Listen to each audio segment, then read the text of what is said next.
Shalom saudara-saudara, selamat malam. Ya, hari ini hari Selasa dan kita kembali berada di seri-seri pengajaran kita.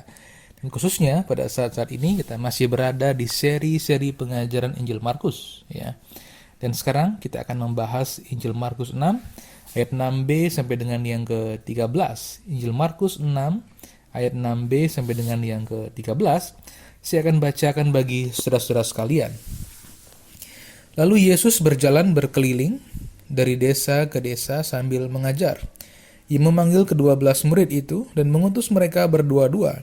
Ia memberi mereka kuasa atas roh-roh jahat dan berpesan kepada mereka supaya jangan membawa apa-apa dalam perjalanan mereka, kecuali tongkat, roti pun jangan, bekal pun jangan, uang dalam ikat pinggang pun jangan.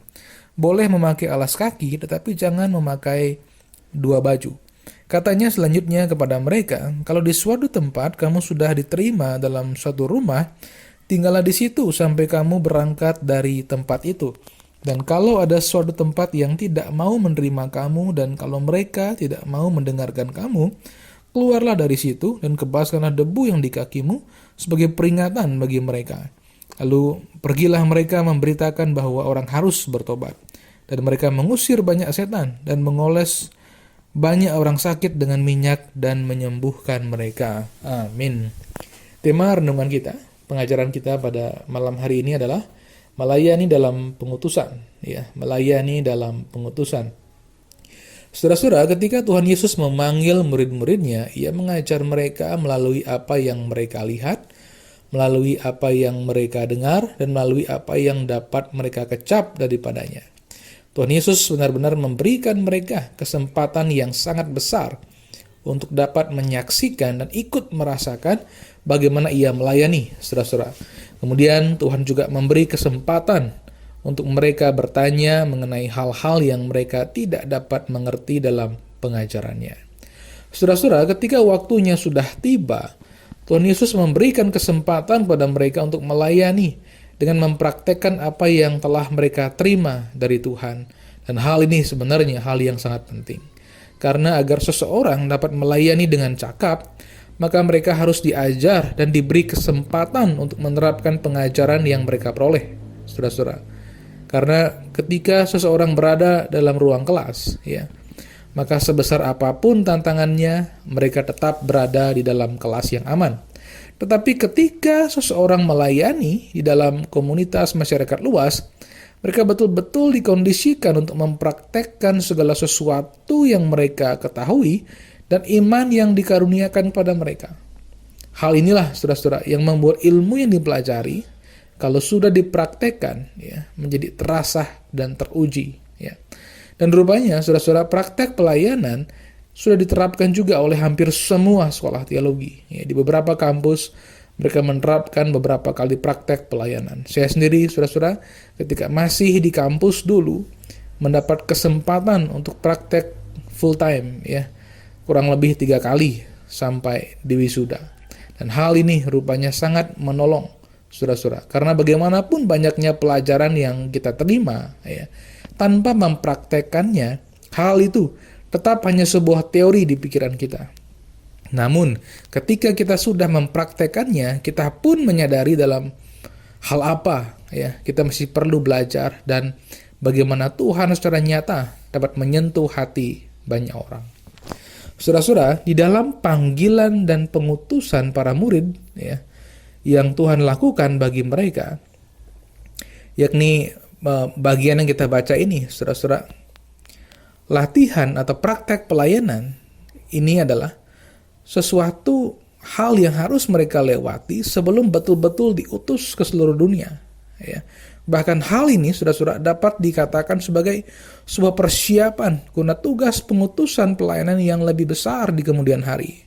Dan hal ini tentu saja akan memberikan mereka wawasan pengalaman pelayanan yang jauh lebih luas. Sehingga ketika mereka belajar lagi di bawah kaki Tuhan, ya, mereka memiliki perspektif yang luas dan dapat mencerna pengajarannya dengan jauh lebih baik. Saudara-saudara, ketika Tuhan Yesus mengutus murid-muridnya dalam pelayanan pengutusan, ada hal-hal penting yang menjadi prinsip-prinsip yang harus dipegang ketika mereka hidup sebagai seorang utusan ilahi untuk tugas khusus dalam pelayanan. Prinsip-prinsip itu adalah ini. Yang pertama, mereka sudah melihat contoh sebuah pelayanan. Saudara-saudara, sebelum para murid diutus, mereka telah melihat bagaimana Tuhan Yesus melayani. Dan hal ini tentu sangat penting karena tanpa melihat praktek pelayanan sebelumnya, maka mereka hanya akan meraba-raba bagaimana seseorang harus melayani. Ya. Namun ketika mereka dibekali dengan melihat contoh pelayanan yang sesungguhnya, mereka dapat menyaksikan dengan jelas bagaimana kebenaran dihidupi dan dipraktekkan, saudara-saudara. Dan hal ini sangat berharga dan akan sangat melengkapi apa yang telah mereka pelajari. Yang pertama, yaitu mereka sudah melihat contoh sebuah pelayanan. Yang kedua, belajar bekerja dalam tim. Belajar bekerja dalam tim. Saudara-saudara, pelayanan dan pengutusan bukanlah tugas orang diri. Tuhan Yesus bahkan membentuk sebuah tim pelayanan sebelum ia memenangkan dunia ini bagi kerajaan Allah, saudara-saudara. Tuhan Yesus memulai pelayanannya dengan membentuk 12 rasul yang akan menjadi perpanjangan tangannya yang menjangkau banyak orang. Demikian juga halnya ketika ia mengutus para muridnya, ia mengutus mereka berdua-dua, saudara-saudara. Tujuannya adalah agar mereka terbiasa bekerja dalam sebuah tim sehingga dapat saling melengkapi guna pelayanan yang lebih efektif. Dengan ini, mereka akan dapat saling menolong, menopang, dan dapat melayani dengan jangkauan yang lebih luas dan melayani banyak orang dengan jauh lebih efektif, saudara-saudara. Prinsip yang kedua adalah belajar bekerja dalam tim. Prinsip yang ketiga adalah menerima kuasa atas roh-roh jahat. Menerima kuasa atas roh-roh jahat. Ketika kita melayani, saudara-saudara, kita harus menyadari realitas dunia roh. Karena setiap kepercayaan di dunia ini melibatkan relasi dengan roh-roh dan kuasa-kuasa yang dinyatakan oleh roh-roh itu. Itu sebabnya Tuhan Yesus memberikan kita kuasa atas segala roh yang ada di dalam dunia ini. Tujuannya adalah supaya mereka tidak dapat dihambat, supaya kita sebagai utusan-utusannya, saudara-saudara, tidak dapat dihambat atau dikalahkan oleh roh-roh itu, sehingga mereka maupun kita saat ini dapat melayani dengan leluasa. Selain itu, saudara-saudara, hal itu, kuasa atas roh jahat itu akan menjadi kesempatan untuk menyatakan betapa kuasa Tuhan Yesus lebih besar dari segala kuasa yang ada di dalam dunia. Hasilnya, para murid betul-betul dipakai oleh Tuhan untuk menyatakan kuasanya, saudara-saudara. Mereka mengusir banyak setan dan menyembuhkan banyak orang sakit. Itu prinsip yang ketiga, menerima kuasa atas roh-roh jahat. Yang keempat, membawa perlengkapan yang paling mendasar. Itu prinsip yang keempat, saudara-saudara. Ketika Tuhan Yesus mengutus mereka, Tuhan mengajarkan sebuah prinsip untuk membawa perlengkapan yang paling mendasar.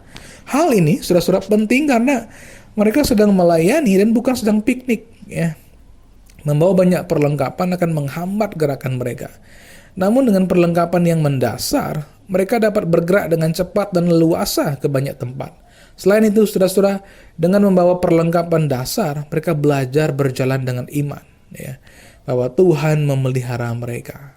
Dan dalam perjalanan tentu saja ada orang-orang yang akan dipakai oleh Tuhan untuk menyediakan mereka tempat untuk menumpang, bahkan menyediakan hidangan, saudara-saudara, yang mereka perlukan. Dan hal ini sangat penting, dan tentu saja mereka harus meresponinya dengan menerapkan gaya hidup sederhana, bersahaja, tidak menuntut, dan selalu bersyukur. Itu prinsip yang keempat, saudara-saudara. Kemudian prinsip yang kelima, tidak memaksa, saudara-saudara. Prinsip yang kelima adalah tidak memaksa. Ketika para murid diutus, tentu saja ada orang-orang yang menerima maupun juga tidak mau menerima mereka. Ini realita. Ada juga orang-orang yang akan mau mendengarkan mereka, dan ada juga yang tidak mau mendengarkan mereka. Oleh karena itu, saudara-saudara, pesan yang mereka bawa harus dinyatakan dengan jelas, supaya ketika ada orang-orang yang menolak mereka, mereka betul-betul menyadari bahwa hal apakah yang sedang mereka lewatkan selama ini, saudara-saudara. Dan berkata, kebaskanlah debu dari kakimu. Artinya mereka diminta oleh Tuhan untuk menyatakan bahwa jikalau terjadi sesuatu penghakiman kepada mereka, maka para murid Tuhan, para utusan itu tidak lagi bertanggung jawab, saudara-saudara. Karena bagaimanapun juga, sekalipun nasib kekal mereka dipertaruhkan, tapi keputusan haruslah tetap di tangan para pendengar, saudara-saudara. Dengan ini, ya, para murid dapat melayani dengan hati yang tenang dan tentram. Karena tugas mereka adalah memberitakan, dan para pendengar mereka berhak menentukan pilihannya, saudara-saudara. Orang yang mengerti hal ini akan melayani dengan damai sejahtera, ya. Tidak akan gentar dengan penolakan, namun juga tidak akan besar kepala ketika ada orang-orang yang menolak mereka, ya. Tidak menjadi takut ketika ada orang-orang yang menolak mereka. Dan yang terakhir, saudara-saudara, prinsip yang keenam adalah membawa pesan yang jelas, ya. Membawa pesan yang jelas. Dalam pelayanan pengutusan, saudara-saudara, pesan yang mereka bawa harus jelas. Mereka membawa pesan pertobatan. Pertobat artinya berbalik arah. Dimulai dari hati dan pikiran yang bermuara kepada tindakan, ya. Bertobat harus dimulai dari pikiran dan juga hati dan bermuara kepada tindakan, saudara-saudara. Hari ini kita bertobat kepada Kristus, ya. Artinya kita berbalik arah kepada Sang Juru Selamat kita yang menyelamatkan kita dari segala dosa kita dan yang mengaruniakan kita hidup yang kekal kepada setiap orang yang percaya kepadanya, ya. Jadi hari ini pelayanan pengutusan tidak bisa kita kerjakan dengan seorang diri saja atau kuat gagah kita. Ketahuilah, ketika kita diutus, ya, sebagai para murid Tuhan masa kini, saudara-saudara, kita diutus dengan pengertian bahwa Tuhan telah memberikan kita otoritas dan kuasa untuk mengalahkan kuasa-kuasa gelap dan roh-roh jahat itu. Kalau jika tidak demikian, kita akan gentar dan takut dengan tantangan-tantangan dunia roh yang ada di bumi ini, saudara-saudara. Tapi jikalau kita sadar kekuatan kuasa kita terima dari Tuhan, maka kita dimampukan untuk menang dan mengalahkan kuasa-kuasa gelap itu. Kita pun juga akan dimampukan untuk hidup dengan bijaksana di dunia ini. Karena bagaimanapun juga hidup di dunia ini adalah sebuah pengutusan. Betul, ada orang-orang yang diutus ke benua lain, ke pulau lain, ke bangsa-bangsa lain. Tapi ada juga orang-orang yang diutus melalui kehidupannya sehari-hari. Ya, intinya kemanapun kita pergi, bagaimanapun Tuhan mengutus kita, kemanapun Tuhan mengutus kita, hidup kita ini adalah sebuah pengutusan daripadanya. Kita perlu hidup bersahaja, bijaksana di lingkungan tempat tinggal kita, sehingga saudara-saudara kesaksian kita tidak terhambat, ya. Sehingga kesaksian kita betul-betul menjadi berkat bagi orang-orang yang mendengarnya. Dan janganlah malu menyatakan kuasa Tuhan. Ketika kita punya kesempatan untuk berdoa, mendoakan orang lain, ambillah itu. Betul, kita tidak perlu dan juga tidak boleh memaksakan sebuah doa kepada orang lain. Tapi ketika mereka membuka dirinya, ketika mereka membuka hatinya, pada waktu itulah kita bisa mendoakannya. Mintalah izin, bolehkah saya berdoa untuk Anda? Kalau diizinkan, berdoalah. Karena ketika kuasa Tuhan dinyatakan di situ, saudara-saudara, akan ada hati yang lebih terbuka untuk mendengar pesan yang kita bawa. Bahkan salah satunya fenomena, ya, kerasukan roh jahat dan juga hal-hal semacam itu. Itu pun juga ada peluang, karena kuasa nama Tuhan Yesus akan dinyatakan dengan jelas ketika kita menyatakan kuasanya yang dapat mengalahkan roh-roh jahat itu.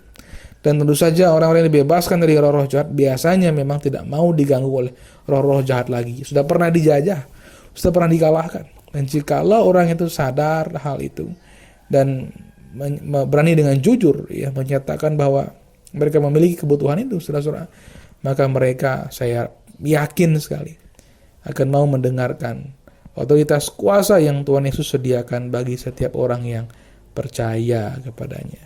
Ya, jadi hari ini semasi Tuhan Yesus belum datang kembali untuk yang terakhir kalinya, saudara-saudara, sebagai mempelai, sebagai raja, sebagai hakim atas seluruh bumi, maka kita semua dipakai oleh Tuhan untuk menyatakan kasih kuasa kebesarannya dan keselamatan yang disediakannya di hadapan segala bangsa.